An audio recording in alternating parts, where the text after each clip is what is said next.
새해에도 영광스러운 우리 주의 이름만 만방에 전하고 선포하는 저와 여러분들의 삶 되기를 주님의 이름으로 축복합니다.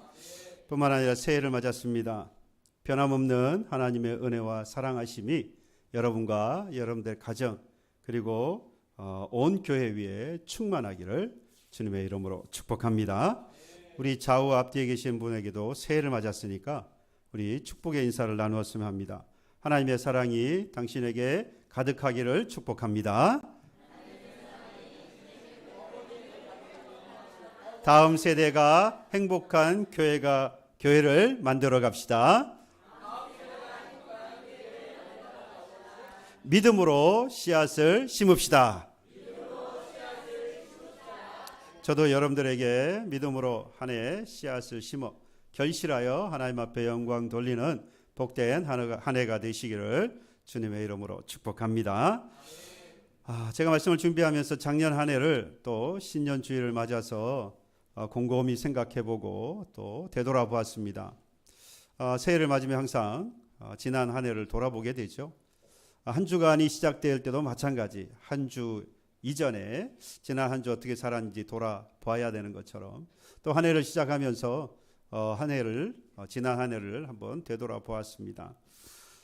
참 감사한 일이 많았습니다. 비록 한 해를 시작하면서 모든 계획들을 다 이룬 것은 아닙니다만은 하지만 한 해를 지나가면서 그 과정 가운데에 우리가 할 수 있는 일은 무엇이고 그리고 앞으로 더 열심을 내서 해야 할 것은 무엇인지 우리가 확인하고 또 확신할 수 있는 그런 한 해였다. 저는 그렇게 생각을 하면서 하나님 앞에 감사했습니다. 특별히 선교에 관련해서 지난 한 해 저희들이 참 열심을 내었던 한 해였습니다. 더할 나위 없이 이 선교에 대해서는 우리가 반드시 감당해야 할 그러한 사명이라는 것을 확인할 수 있었죠. 선교를 통해서 선교 현장을 우리가 바라보면서 선교 현장 자체도 우리의 작은 선교를 통해서 힘을 얻을 뿐만 아니라 또 우리가 그 선교를 감당하면서 우리의 신앙 역시 그 선교를 통해서 더 열심으로 신앙생활 할 수 있는 힘을 얻는 그런 동력이 바로 이 선교에 있었던 것을 우리가 경험하면서 새해에도 바라고 소망하기는 이 선교에 있어 우리가 함께 기도하면서 더 감당할 수 있는 기회를 만들어가는 그런 한 해가 되기를 간절히 소망합니다. 뿐만 아니라 우리가 교회에 보면 큰 일 전체가 움직여야 해서 주요한 그런 일들을 맡는 분도 계시지만 그에 못지않게 비록 눈에 보이지 않지만 또 작은 것이지만 보이지 않는 곳에서 아무도 알아주지 않는 바로 그러한 일들을 또 묵묵히 그렇게 감당해 주시는 교우들이 계셔서 또 감사한 한 해였습니다. 사람은 누구나 빛이 나는 일을 하고 싶어 하죠. 앞에 서서 드러나는 일들을 하고 싶어 합니다. 그러나 뒤에 인도 분명히 있죠. 그 뒤 수습을 해야 되는 일도 있고 또 눈에 보이지 않는 작은 일들이 사실 공동체 안에 많이 있습니다. 그러나 이와 같이 우리가 은혜 가운데 잘 이렇게 운영되어 줄 수 있는 것은 바로 그러한 작은 부분들을 놓치지 않고 내게 주신 하나님의 사명이라 믿고 그 일을 감당하시는 분이 계셔서 오늘에 이르지 않았나라는 생각을 또 하면서 그런 작은 일에 묵묵히 헌신하신 우리 교우 여러분들에게 감사를 드립니다. 올해도 계속 하십시오. 쉽지 않은 일입니다. 마음은 모두가 다 큰 일에가 있잖아요. 그럼에도 불구하고 그런 일들을 작은 부분에서 섬겨오신 우리 교우 여러분들에게 다시 한번 감사의 말씀을 드리고요. 또 한편 한 해를 보면서 정말 쉽지 않은 일들을 하시는 우리 교우들을 제가 또 만나게 되었습니다. 하나님 주신 믿음이 아니라고 한다면 절대로 할 수 없는 그런 신앙생활을 하시는 분들이 계셨어요. 제가 흥금을 지금 이 시간에 말씀을 드리면 여러분들이 오해하실까 봐 제가 이 시간에 이 말씀을 드려야 되나 드리지 말아야 되나 고민을 했는데 이게 우리의 신앙에 있어서도 또 한편 큰 부분이고 또 큰 도움이 되는 또 한 해가 될 것이라는 마음에서 이 말씀을 또 드리려고 합니다. 교우들 가운데에서 정말 큰 금액을 하나님 앞에 헌금을 하시는 그런 분도 계셨습니다. 제가 목회를 해오면서 우리 교우 여러분들의 가정 살림을 대부분 잘 압니다. 그래서 그분 역시 또 그러한 교우들 역시 어떤 형편에 있는지 너무나도 잘 아는데 성도로서 마땅히 해야 할 의무로서의 헌금 생활이 아니라 하나님께서 내게 주신 말씀이 있고 기도하는 가운데 하나님이 하라고 하는 감동이 있어서 제가 이거를 할 수밖에 없습니다라고 말씀하시는 것을 들으면서 제가 만류도 해보고 또 한편으로는 감사하기도 하고 형편을 너무 잘 알기 때문에 또 반드시 써야 하는 곳이 있다는 것도 너무 잘 아는 상황이라 만류를 해봤습니다마는 저의 이 만류하는 것보다도 하나님 앞에 기도하면서 주셨던 그 응답 그리고 그것을 행해야 한다고 하는 믿음을 행해야 한다고 하는 용기 이것이 저의 만류보다 더 컸던 거예요. 그래서 끝까지 이것을 믿음으로 이 헌금 생활을 또는 헌금을 하시는 것을 보면서 참 정말 기쁘고 감사하다 뿐만 아니라 여러분 이건 뭐 헌금에 관련해서 이야기 드리는 것이 아니라 이런 일련의 모든 하나님을 위해서 섬기고 있는 또 믿음의 공동체를 위해서 헌신하시는 그 모든 모습들을 보면서 목사로서 너무나도 자랑스러웠습니다. 여러분 목사에게 있어서 자랑거리가 뭔지 아십니까? 목사에게 있어서 자랑거리는요 성도이고 성도의 신앙입니다. 그래서 목사님들이 모이면 성도들 자랑하기가 바빠요. 우리 교회 교인들은 우리 교회 교인 중에 누가 이러면서 자랑을 막 합니다. 그 중에 자랑 못하시는 목사님도 계세요. 안타깝지요. 하실 말씀이 없는 거예요. 여러분 저 개인적으로도 교우 여러분들은 제 신앙에 있어서 또 신앙생활에 있어서 분명히 자랑거리고요.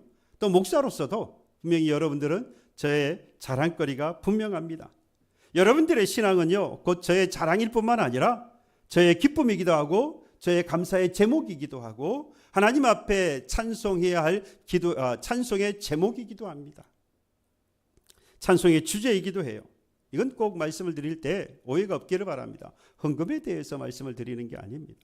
그런데 말씀을 드린 대로 우리가 하나님 앞에 헌신하고 있는 그 모든 삶에 대해서 신앙생활에 대해서 드리는 말씀입니다. 그럼에도 불구하고 여러분 아까운 건 돈입니다. 저도 생활하면서 가장 아까운 게 뭐냐라고 하면 돈이 아깝죠.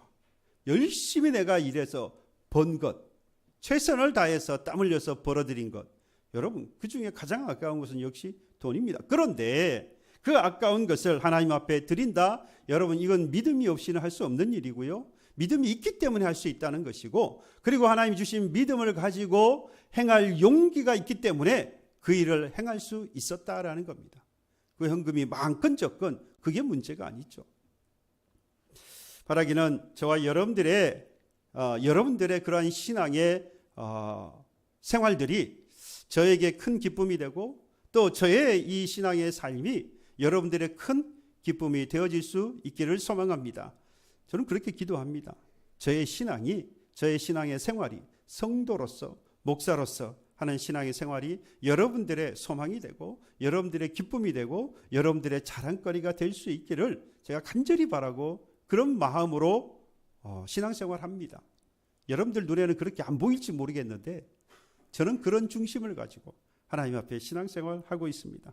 바라기는 여러분들도 지난 한 해 여러모로 감사할 그런 많은 제목들을 다시 한번 찾아보시고 하나님 앞에 감사할 수 있기를 바라고요. 더 나아가서는 그 감사의 조건들은 그 감사의 자리에서 하나님의 빛이 더 드러날 수 있도록 최선을 다할 수 있기를 소망하고 혹여 부족했던 부분 우리가 교회에서 믿음 공동체 안에서 또 가정에서 여러분들이 있는 그 사회 현장에서 혹여 부족했던 부분이 있다라고 한다면 여러분 함께 우리가 기도하면서 그 일을 새해에는 채워 나아가기를 소망합니다. 우리 믿음 공동체 안에서 우리 교회 안에서 함께 기도하는 생활이 부족한 부분들을 우리가 발견할 수 있었고요. 그리고 이 지역 사회에 우리가 해야 할 일들이 있는데 그런 부분에 있어서도 우리가 부족했던 부분이 분명히 있었습니다. 그리고 우리가 작년에 표호가 다음 세대가 행복한 교회를 세우자라고 했는데 그런 부분에 있어서도 우리가 함께 온전히 헌신하지 못한 부분들이 분명히 있었습니다. 다시 말씀을 드리지만 감당했던 그런 자리들은 새해 계속해서 잘 감당하셔서 빛난 영광이 하나님께 드러날 수 있도록 최선을 다해 주시고, 부족했던 부분들은 우리가 함께 힘을 모아서 다시 한번 채워갈 수 있기를 간절히 소망합니다. 그래서 연결해서 올해 표호를 오늘 이렇게 다시 한번 세워봅니다. 다음 세대 믿음의 씨앗을 심다. 다음 세대가 행복한 교회를 만들어 가려고 할 때에 이 일이 이루어지려고 하면 제가 세 가지 일을 하지 않았습니까? 개인과 가정과 그리고 교회가 이것이 하나 되어져서 이 일을 이루어갈 수 있겠는데, 올해 다시 한번 기도하면서 준비해 보니까 이 일을 행할 때에 그러면 가장 핵심적으로 필요한 것이 무엇이겠는가?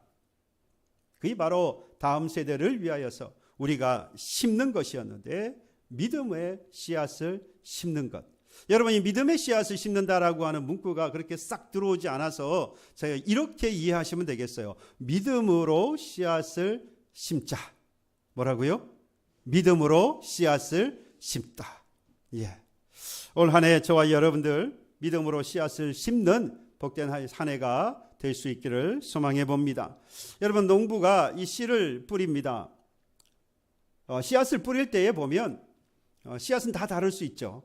그리고 씨앗을 파종하는 시기도 다르고, 그리고 파종한 이후에 그 씨앗이 잘 자랄 수 있도록 해야 하는 일도 다 다릅니다. 그렇죠? 씨앗의 종류도 다를 수 있고, 그리고 시기도 다르고, 파종하는 시기도 다르고, 해야 할 일도 다르지만 모든 농부들이 동일하게 기대하는 바가 있습니다. 뭘까요? 당연히 뿌린 그 씨앗이 잘 자라기를 기대하죠. 모든 농부들은 씨앗을 심을 때에 잘 자랄 것을 기대하고 심습니다. 만약에 농부가 씨앗을 뿌리면서 아무런 기대를 하지 않는다, 나든 마든 상관없다라고 한다면 농부의 자격이 없죠. 농부는 반드시 이 씨앗을 뿌릴 때에 잘 자랄 것을 기대해야 합니다. 뿐만 아니라 한 가지 더 있습니다. 이 씨앗을 뿌릴 때에 무슨 씨앗이 나기를 기대할까요? 심은 씨앗대로 나기를 기대하겠죠. 우리 잘 말하는 것처럼 콩 심은 데 콩 나고 팥 심은 데 팥 나는 것처럼, 콩 심어놓고 팥 기대하는 것은 그건 농부 아닙니다. 당연히 콩을 심었으니까 콩이 나기를 기대하는 것이 마땅하지요. 이건 하나님께 세우신 이 원리이고 이치입니다. 그러니까 세상이 아무리 변한다고 해도 하나님께서 이 세우신 이치, 이건 만고불변입니다. 심으면 거두게 될 것이고, 그리고 잘 자라나게 하시는 분은 하나님이시고, 이건 나중에 또 말씀을 드리고, 심은 대로 거두게 하실 것이고 심은 것을 거두게 하실 것이라고 하는 것은 하나님이 정하신 원리이고 이치이기 때문에 누구도 이것을 바꿀 수 없습니다. 여러분, 우리가 무엇을 기대하든 우리가 뿌린 대로 반드시 그대로 거두게 될 것입니다. 그러니까 여기서 중요한 건 뭘까요? 분명히 하나님께서 세우는 원리와 이치가 있기 때문에 뿌린 대로 거두는 거예요. 그러니까 이건 우리가 어떻게 할 수 있는 게 아닙니다. 다만 여기서 우리가 할 수 있고 또 해야 하는 게 있어요. 무엇일까요? 어떤 씨를 심느냐라고 하는 것이죠. 맞습니다. 어떤 씨앗을 뿌리느냐, 어떤 씨앗을 심느냐, 사실 이게 우리에게 있어서는 가장 중요한 문제입니다.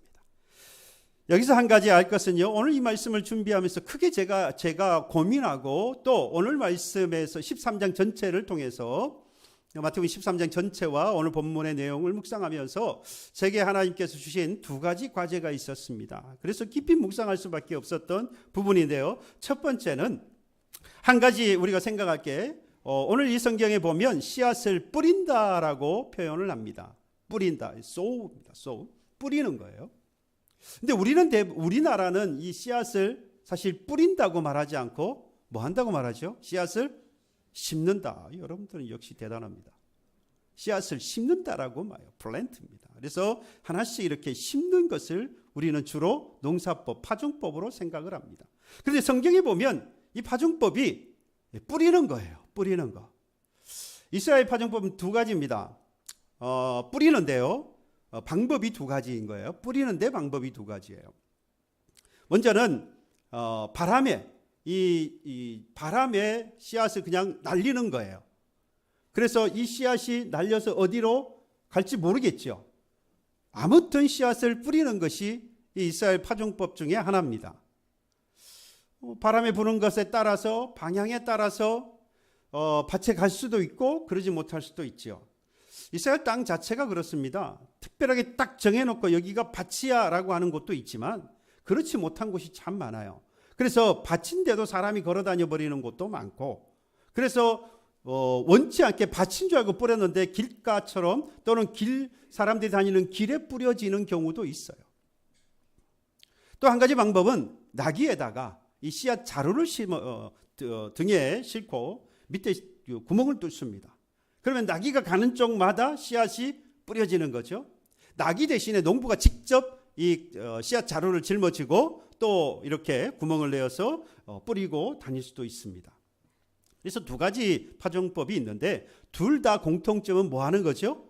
뿌린다고 하는 겁니다. 근데 우리나라는 그러지 않아요. 밭을 뭐 합니까? 먼저 갈지요. 그리고 밭 고랑이 생기면 그곳에다가 씨앗을 심습니다. 그리고 흙을 덮지요. 농사를 모르는 저도 아니까 이 정도는 저도 압니다. 아마 여러분들 더 잘 아실 것 같은데, 여러분 그렇다면 아무튼 방법은 그렇지만 씨앗을 뿌릴 때, 이 뿌릴 때 그리고 심을 때, 여러분 이걸 두 개 분리해서 생각해 본다면 어느 쪽이 훨씬 더 좋은 파종법입니까? 당연히 심는 거죠. 그럼 여러분, 제가 질문 한번 드려볼게요. 당시에 이스라엘 백성들은 도대체 왜 그 뿌리는 방법을 선택을 했을까? 분명히 씨앗을 심으면 더 많이 자랄 것이라는 것, 아니 더 많은 수확을 거둘 수 있을 것이라고 하는 것을 이 이스라엘 농부들도 알 텐데 왜 굳이 뿌렸을까? 여러분 이 마태복음 13장에 보면 네 가지 밭이 나옵니다. 그죠? 처음에 시작할 때 바로 길가가 있고 돌밭이 있고 가시떨기가 있습니다.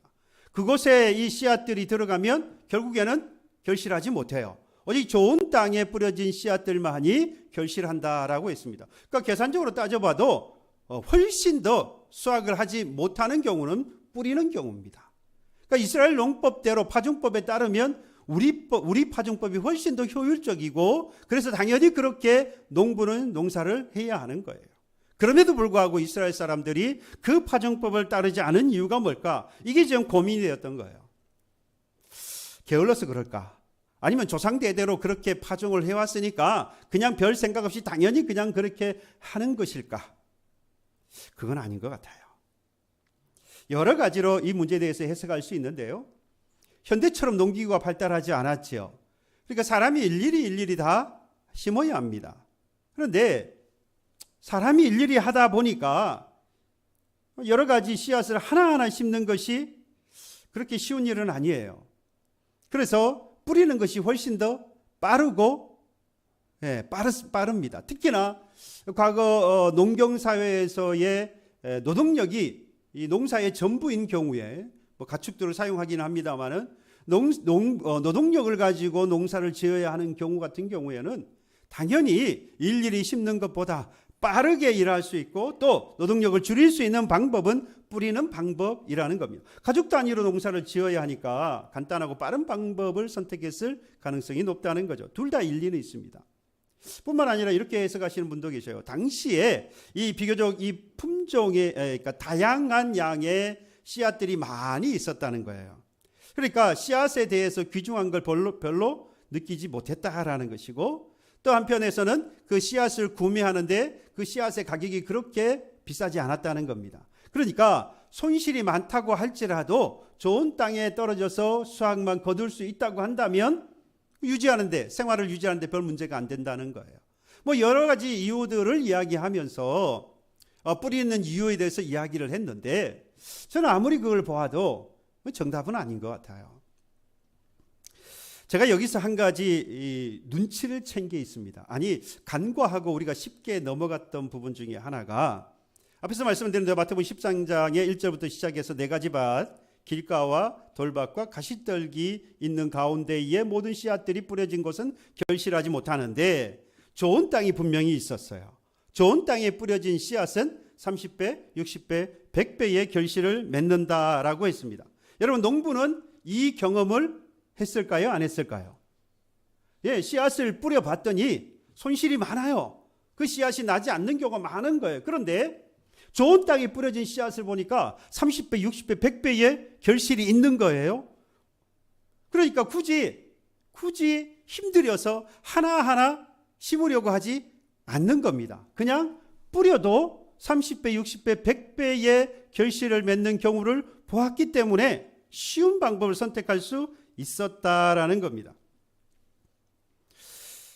물론 여러분들, 우리나라의 이 근면성을 가지고 있는 우리나라 사람의 입장에서 본다면, 그러면 당연히 좋은 땅만 골라가지고 심으면 몇 배로 얻을 수 있으면 4배, 지금보다도 4배로 더 얻을 수 있잖아요. 3 곱하기 4, 120배.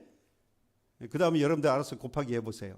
곱하기가 중요한 건 아닌데, 어쨌든 4배 이상 더 올 수 있는데 왜 그걸 안 하지? 여러분, 그렇게 생각할 건 아닙니다. 지금 그런 상황을 해석하는 것이 아니고, 오늘 이 본문을 보시면 이 상황만을 보고 해석을 하는 겁니다. 씨앗을 뿌리는 것은 일부의 손실을 감수하고도 풍작을 기대할 수 있다라는 거예요. 그렇죠? 나머지 30배, 60배, 100배가 있으니까. 그러면 이 풍작을 기대한다는 것은 무엇을 기반으로 하죠? 이미 경험했던 것이고, 더 나아가서 이렇게 뿌리면 그렇게 거둘 것이라고 하는 뭐가 있는 거예요? 제목을 보세요. 뭘요? 믿음이 있다는 이야기예요. 믿음이 있는 거예요.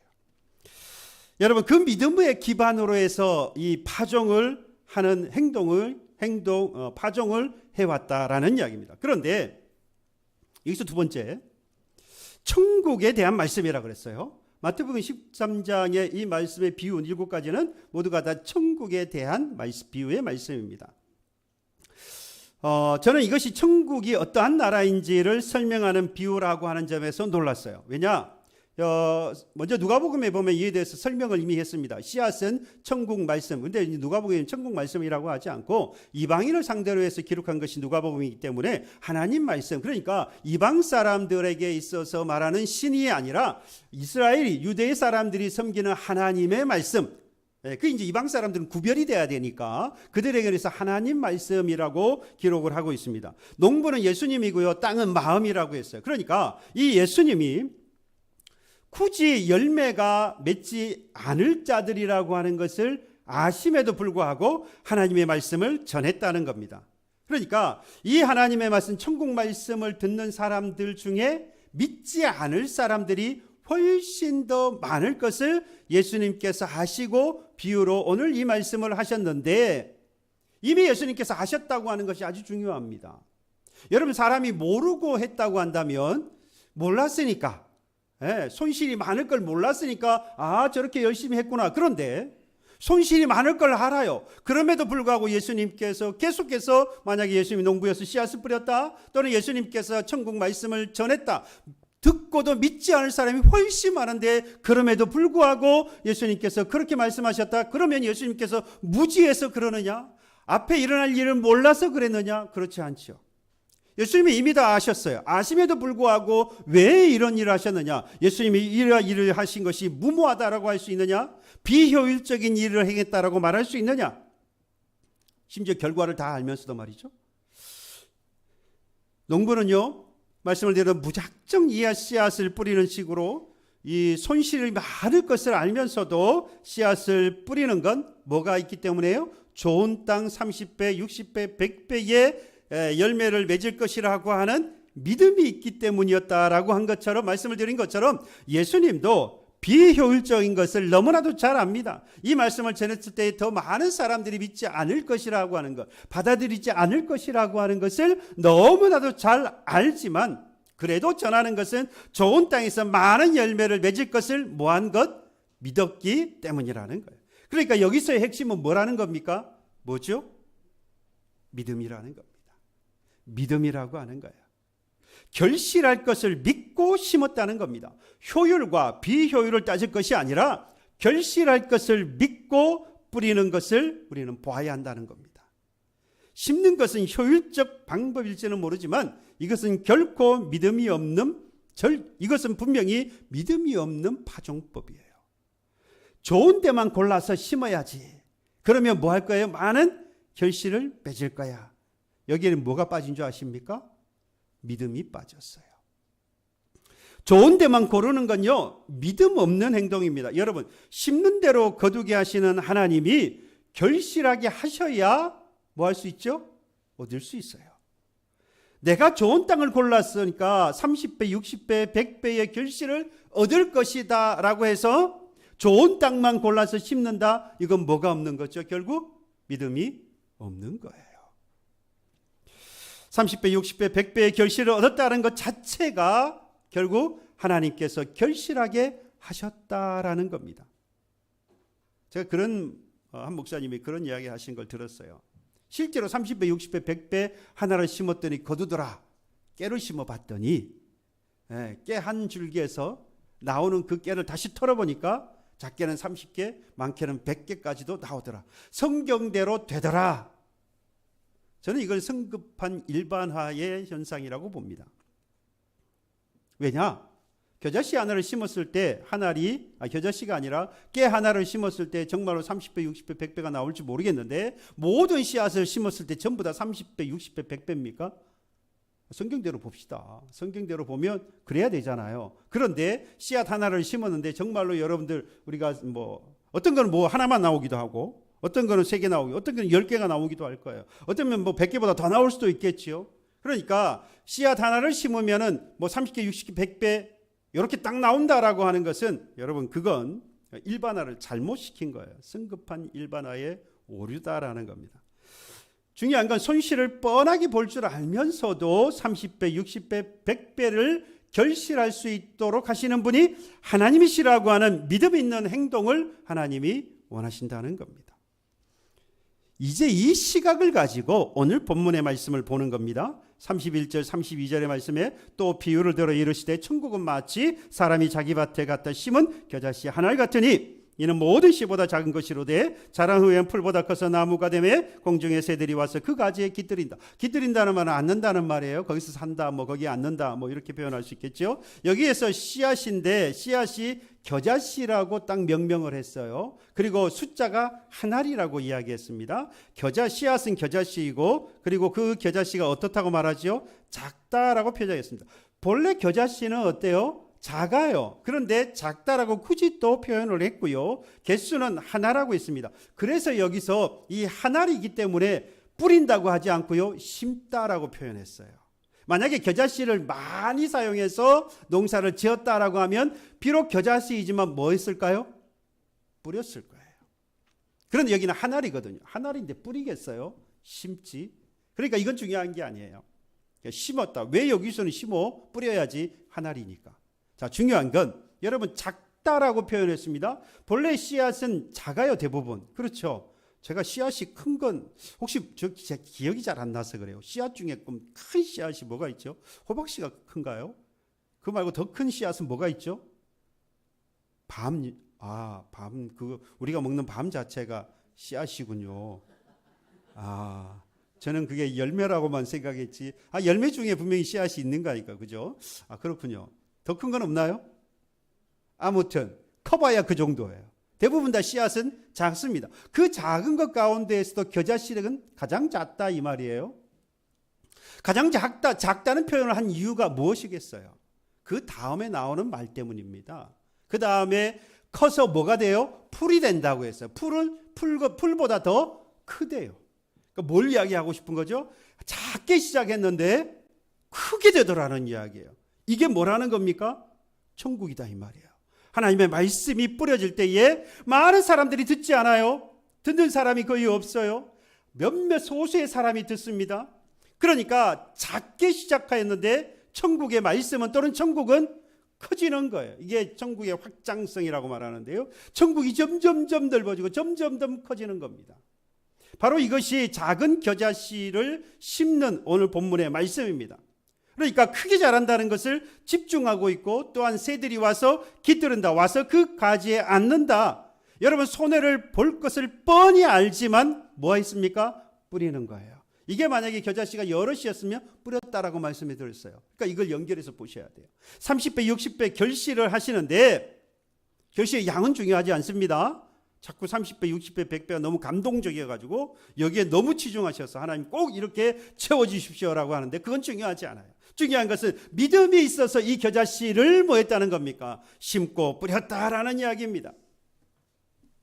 그러면 이 말씀이 결국 크게 자란다는 의미에서 이 천국은 말씀에 대한 큰 반응을 보이지 않지만 처음에는 그 천국의 말씀이 점점 퍼지는 확장의 능력이 나타나서 결국 결실하게 될 것이기 때문에 뭐하지 말아라? 실망하지 말아라. 그러니까 하나님이 크게 자라게 하시는 것이라는 믿음이 없으면 결국 심을까요? 안 심을까요? 심을까요? 안 심을까요? 당연히 안 심겠죠. 우리는 심어야 합니다. 무엇을 심으시겠습니까? 이건 그렇게 중요하지 않다 이 말이에요. 물질을 심을 수 있고요. 여러분과 저의 환경에 따라서 물질도 시간도 뭐 재능도 힘도 능력도 여러분들과 저의 환경에 따라서 여러 가지 심을 수 있는 것들이 있습니다. 그런 것들을 하나하나 심으시면 됩니다. 뿌리시면 돼요. 그러면 우리는 심은 그 작은 것들이 자라서 큰 열매, 큰 결과를 가지게 될 거예요. 여러분, 다음 세대를 위해서 지금 우리가 뿌리는 것이 있다고 한다면 그건 결코 지금 당장은 뭐처럼 보일까요? 낭비하는 비효율적인 것으로 보일 겁니다. 지금 효율적으로 보이고 지금 이성적으로 해야 할 것이다. 당장의 큰 것을 얻으려고 한다면 여러분 다음 세대가 아니라 지금 저와 여러분 세대에게 해야 돼요. 그러면 뭔가 빨리 나와요. 그런데 다음 세대는 작은 것이어서 뿌리고 나면 이후에 되어서야 결실하게 되어집니다. 효율적이지 못하고요. 아무런 변화도 없는 것처럼 보입니다. 하지만 우리는 심어야 합니다. 우리는 세상의 이치와 효율을 따라가 살아가는 사람들이 아닙니다. 우리는 하나님이 주시는 믿음을 따라 살아가는 그리스도인입니다.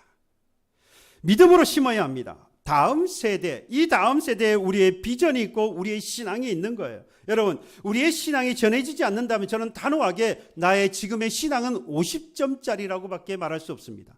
창세기로부터 해서 신명기까지 말씀해 보면요, 창세기는 하나님께서 아브라함을 부르셨습니다. 그리고 이 출애굽 죄로부터 하나님께서 격리시키셨어요. 그러니까 죄를 해결하시는 것이죠. 그리고 하나님이 레위기를 통해서 말씀을 주십니다. 말씀을 가지고 살아가는 사람이 바로 하나님의 백성이에요. 그리고 나서 싸워 나아갑니다. 광야에서 싸운 것처럼 이스라엘 백성들이 싸운 것처럼 오늘 부름받은 저와 여러분들은 이 세상 가운데 악한 영들과 싸우는 사람 그리스도의 군사입니다. 그런데 여기까지로 대부분은 그쳐요.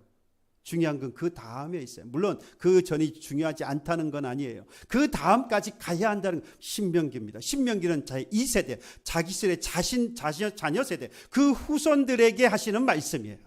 전하라고 주신 말씀이에요. 그러니까 여기까지 가야 한다는 이야기입니다. 무엇을 심든지 그것이 물질이 되었든 건강이 되었든 시간이 되었든 재능이 되었든 힘이 되었든 능력이 되었든 무엇이 되었든 뿐만 아니라 어디가 되었든 교회 안이 되었든 밖이 되었든 국내든 해외든 나의 아들이 내 밖이든 가리지 않고 우리는 심어야 합니다. 무엇이 되었든 어디가 되었든 여러분 다음 세대가 자라서 결실하기 위해서는 오늘을 살아가는 우리가 심는 세대가 되어야 합니다. 저는 다음 세대를 위해서 저와 여러분들이 심는 세대가 되기를 주님의 이름으로 축복합니다. 그것이 무엇이 되었든 간에 어디가 되었든 간에 주의 결실하심을 믿고 하나님께서 반드시 하실 것이라고 하는 것을 믿고 오늘 심는 세대로 살아가는 그런 저와 여러분들이 되시기를 주님의 이름으로 축복합니다. 찬양합시다. 찬송 이곳에